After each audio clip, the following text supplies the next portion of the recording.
Okay, so we're working on the Talon GSX 150 R2, and one thing that I went ahead and did was hooked up our kill switch, but it's not working. What I did try to do is figure out where this wire went. So I wanted to figure out where this wire went because this is the ignition stop button. The button is gone now, and so this one happened to come in the kit. I was hoping I could just put this, somewhere here or whatnot, and have that be the kill switch. So what I was doing was tracing the wire back here, and I was able to find that it's this wire here on the ignition switch. So I guess this is the cutoff. Now I couldn't get it to do an actual cutoff. Oh, well, I just realized, no, but this should be, okay, so I hooked it up to our black wire, which is this one here, which should go back into our ignition system right here and turn off the coil. Technically, this is a coil, so it's a little computer of some sort, but it didn't work. So what does work, though, is the kill switch here. If you have it on, it says there ignition at the bottom, and at the top there's a little dot. There's an off here, so if I turn it to this position, it's off, and it does work, where before it didn't do that. Oh, you know what, it did kill the engine if you put this in the off position, now that I think about it, and this just lets it run. So this does nothing special. It's working the way it was, and I thought that this was the wire from down there. So now as I think about it with you guys, I realize I'm going to have to go back and figure out how to make this kill switch work. I tried to install this, and it was doing nothing back there. So that'll do something. But another thing that I did was I took the nut off of this. I'll have to go buy another one, because this is way, oh, look at that. I didn't realize I could. Okay, so I didn't realize what was going on there. I've got this little tool here, which I think I just found. Good tool for something like this, but you can see how hard it is to use. So there we go, not too bad. See, it's too tight there, and I need my 12-year-old daughter and my 8-year-old son to be able to move this back. There we go. So you see how there's a little bit of a gap there. It's not even touching. It's not even touching the this rivet here on the side. You can see where it's worn out. So that's what we want. We don't want it so tight that it can't get in there, and it has to be easy enough that the kids can get it. So this happens to be the reverse lever, and this happens to be the parking lever. So we have the same thing going on here. It's just too freaking tight. So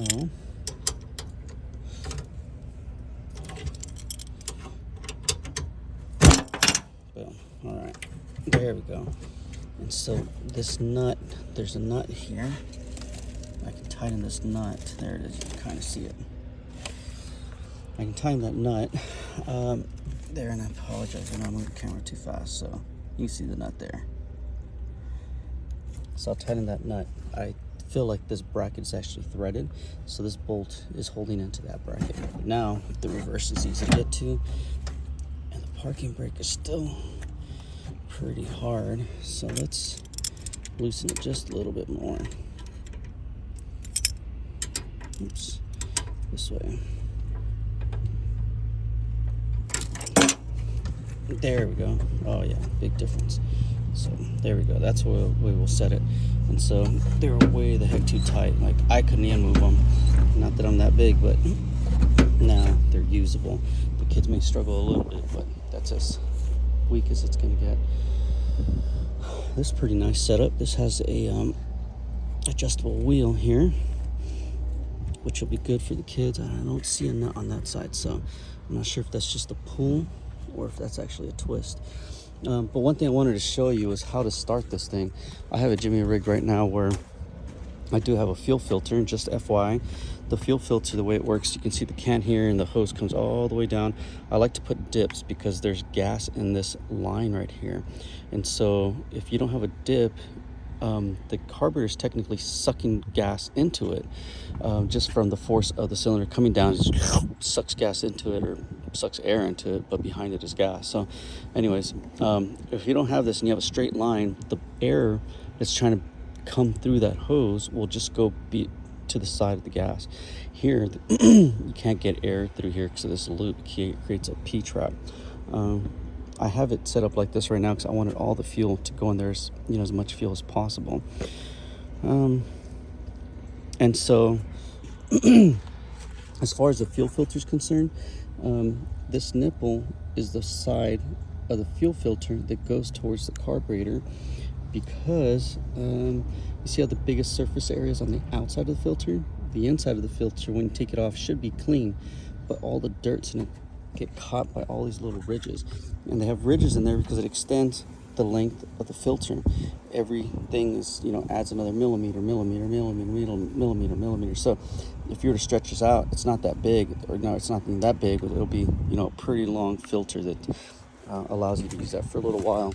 Those filters on Amazon are about $5 a piece, and at some point that will get dirty and you will need to change them out. See, it came with this this little filter right there, so you can imagine how quick that thing will get dirty, because the tanks are made out of iron, and so they will rust and they will corrode and they'll end up depositing debris.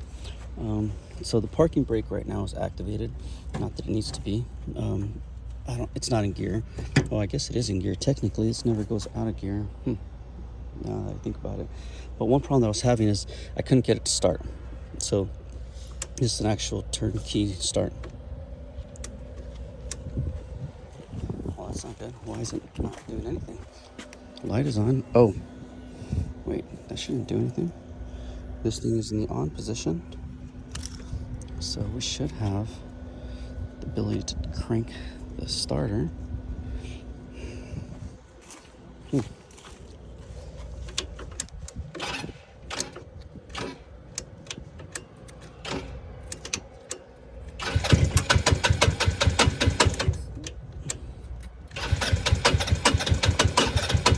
So it's not starting. I'm not sure if the battery's going down or not, whatnot. Technically, as it turns, it hits a magneto, and every time that little magnet plate, I showed it to you on one of the videos, hits that magneto, it sends out a pulse of electricity.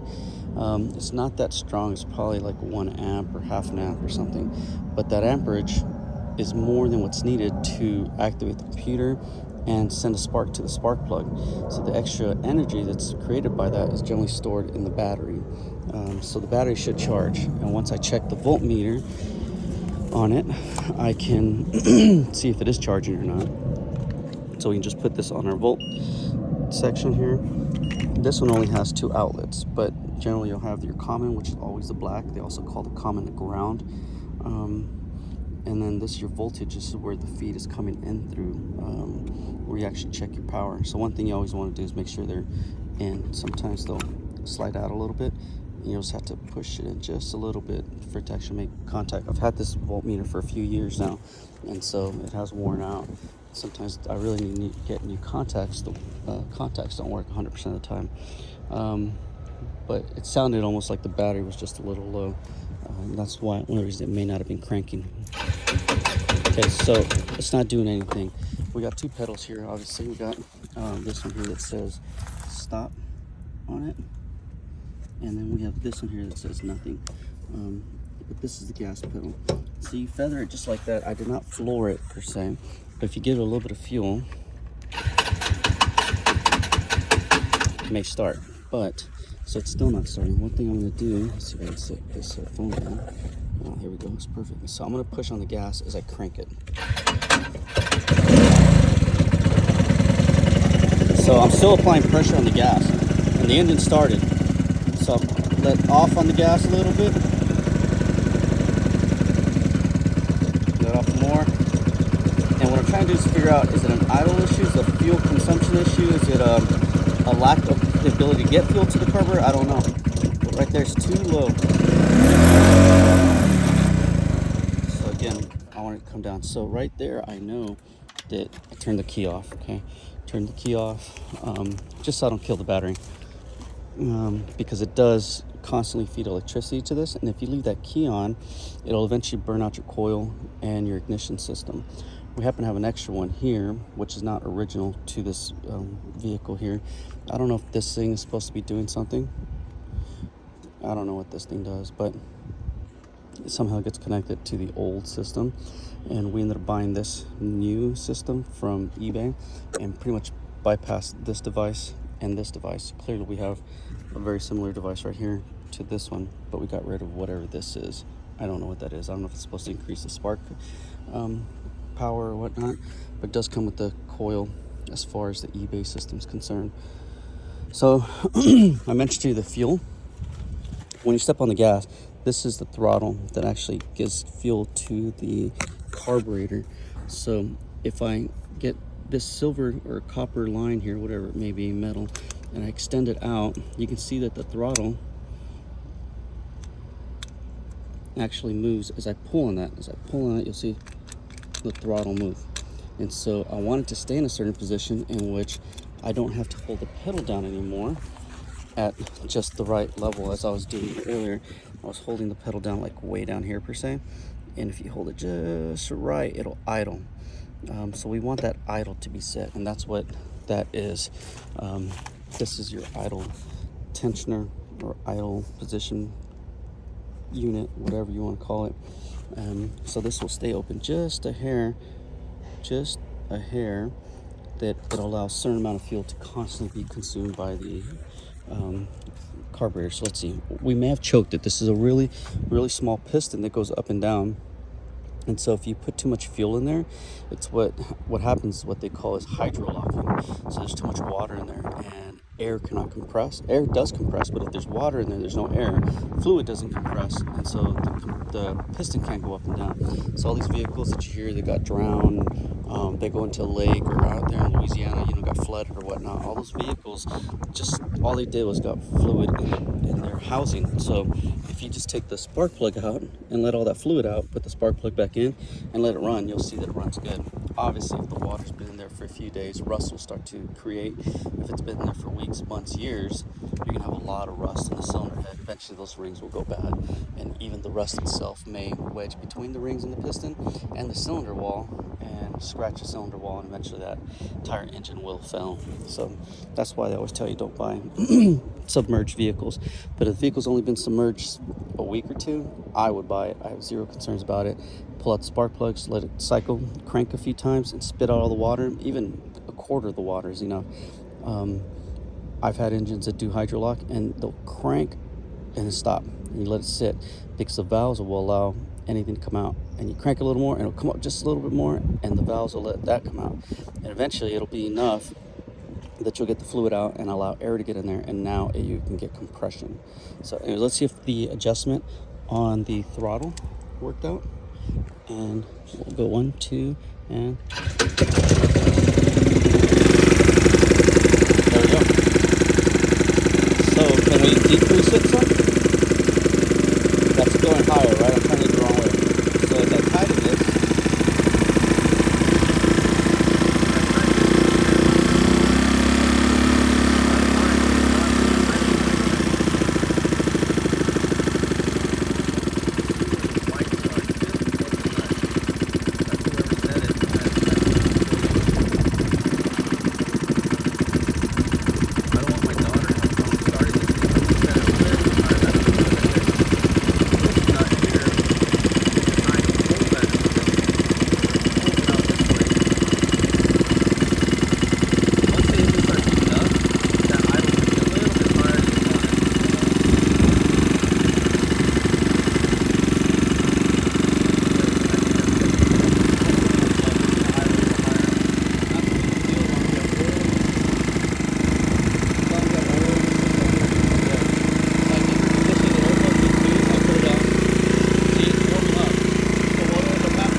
below 1, 2, and then crank it, usually you won't have a problem starting it.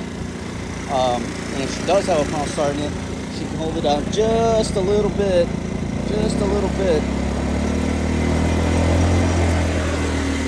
so the engine can get some fuel.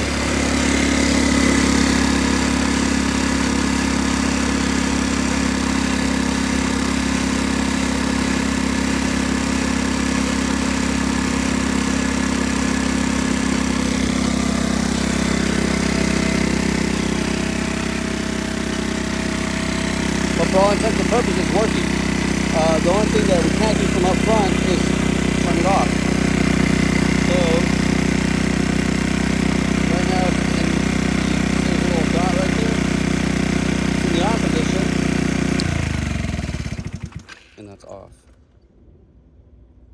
So let's turn it back on, see if this parking brake is working. Oh, apparently not. Look, the parking brake's engaged and it's not doing anything. So, yeah, it should not be spinning like that.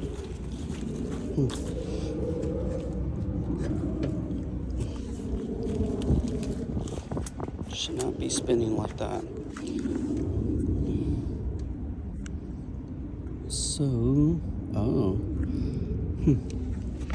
unless this is supposed to be the parking brake right here, and it stops this from spinning. So when we turn it on, you'll see this spinning. But that doesn't make sense. Oh, that's got to be the reverse. It has to be the reverse. So let's put the reverse in position and see what it does. Start it back up. Oh yeah, look at that. That's cool. So let's get the reverse off and see the wheel spinning. Let's take the reverse off. Where is it? Right here.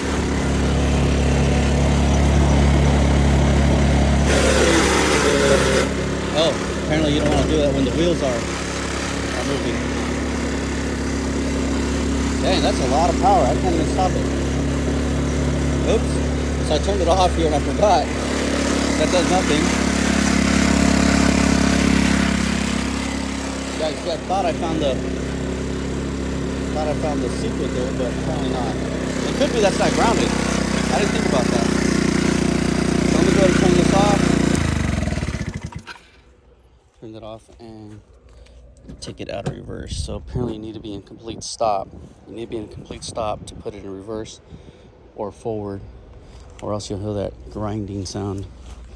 Okay. So let's figure out what the heck is the deal with the parking brake, though. You would think that. I wonder why they fit this wire through there as opposed to just up here. I don't know. Okay, so it's a hydraulic. Oh no, here's the parking brake right here. So let's see. I'm gonna pull the lever and see if that does anything.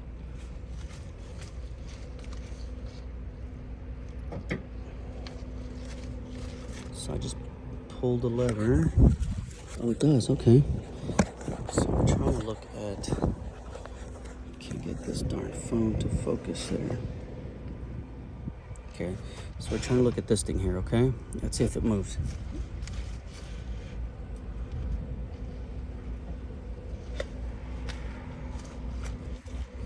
I think it did, right?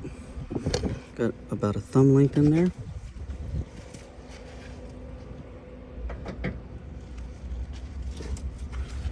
Oh, for sure. Okay, so this is the parking brake here. It needs an adjustment on it because clearly it's not working. Oh, that must have been the click for the reverse. As far as the parking brake is concerned,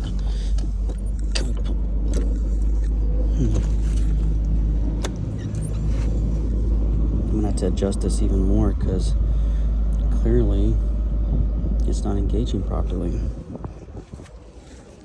So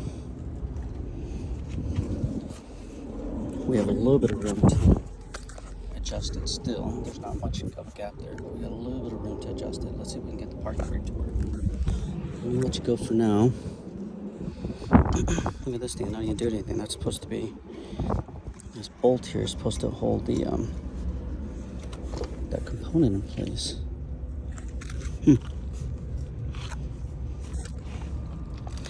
Oh, I wonder if this is the adjustment. I wonder if this is the adjustment for that. Let's check it out. What size is that? What guess do you guys make?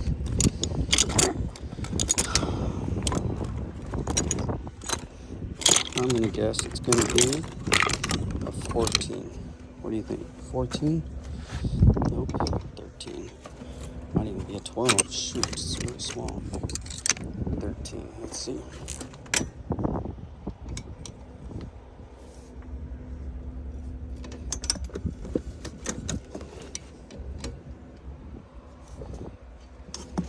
Oh, that is the adjustment. Look at that.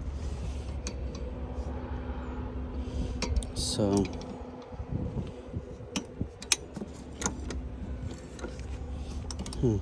the brake is engaged. So I want it to stop the vehicle. Yeah.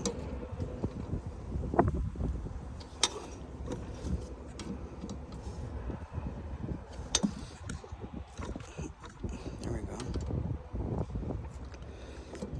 I gotta think, like, if you're heading downhill with 2 kids on it, you want this thing to be stopped and not moved. It actually happens to be a 12, so let me get the 12. So I just turned on me, and I don't want to strip the bolt. There we go. That's, oh heck yeah, that's on there now. It's a 12.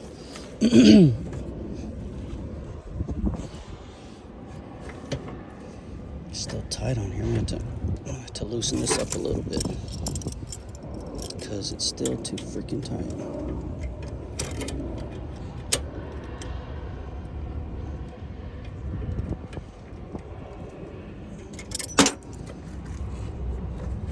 There we go.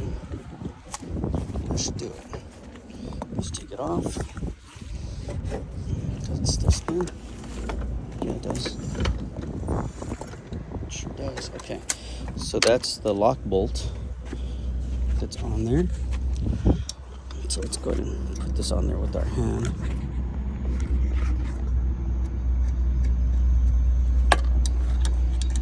Got a little tight. Probably just dirty. But this will pull the bolt out and hopefully lock it in place.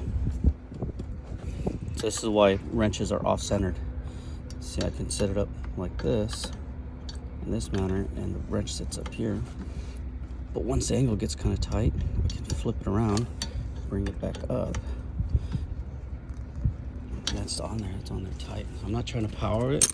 Realistically, it only has about 25 pounds per square inch, or foot-pounds as they call them, I guess. I really don't know what the unit measurement is. But 25 foot-pounds, more or less. So now, we're good to go. I may have adjusted the brakes a little bit too. So, oh, look at that. Still freaking moving. It's not good. Maybe I pulled it out when I put that bolt in there. Okay, well, let's adjust it a little bit more then. Loosen this one.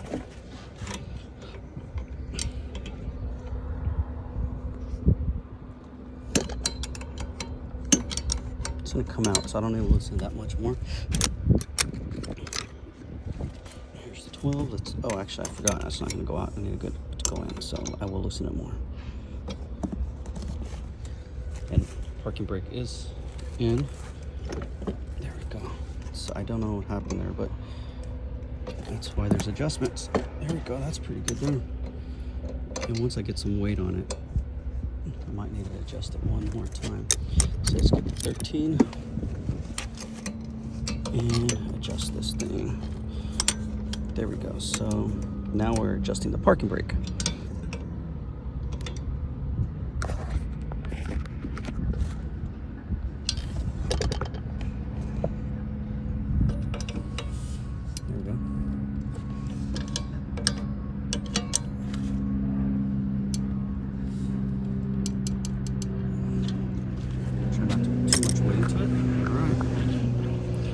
Tools.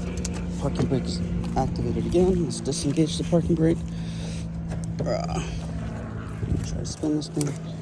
Good, works. All right, let's turn this thing on. Click is on.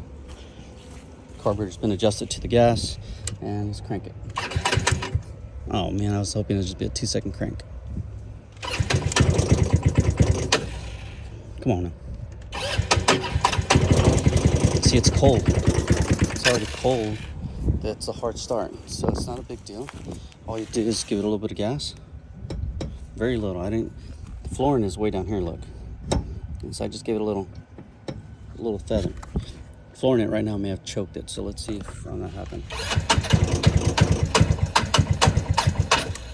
Yeah, so now it's having a hard time to start. What I'll do is give it a little 1-2.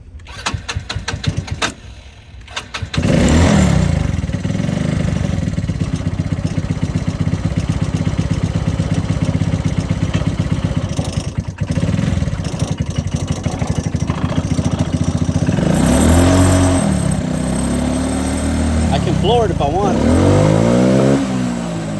That's a good way to destroy your engine. So it's not something I'm trying to do. I just need it to warm up. It only takes about 30 seconds still for it to warm up.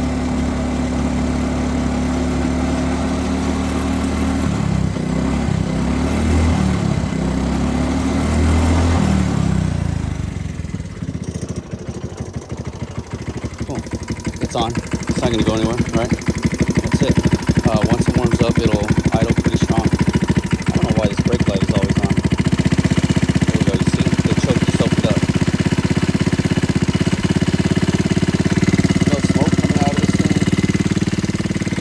I did have some oil dripping here. Oh, you see? The choke opened up.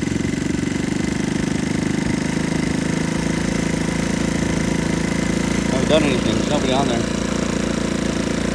Once it warms up, it's ready to go.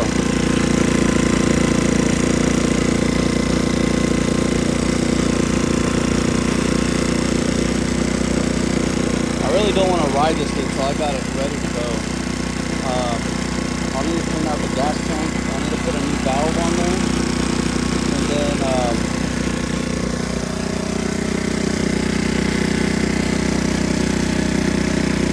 that'll be it.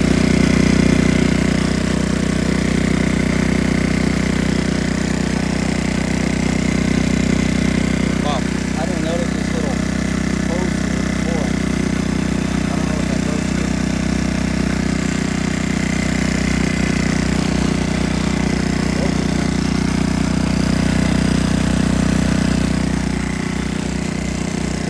Try not to touch it to make sure it's not overheating.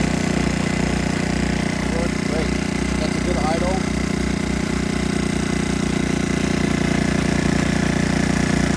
I'll have to make another video for this thing to idle or whatnot.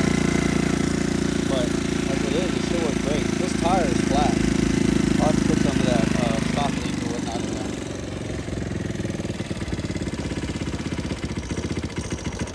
Well, I don't know what that's about.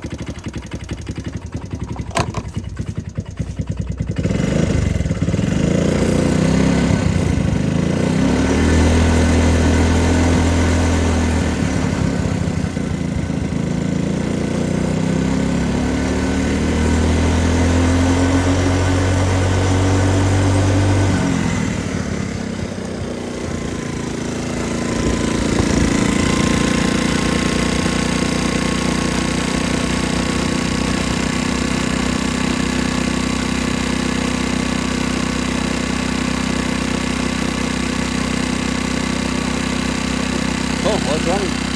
Alright, it's a long video, sorry about that. But thanks for watching.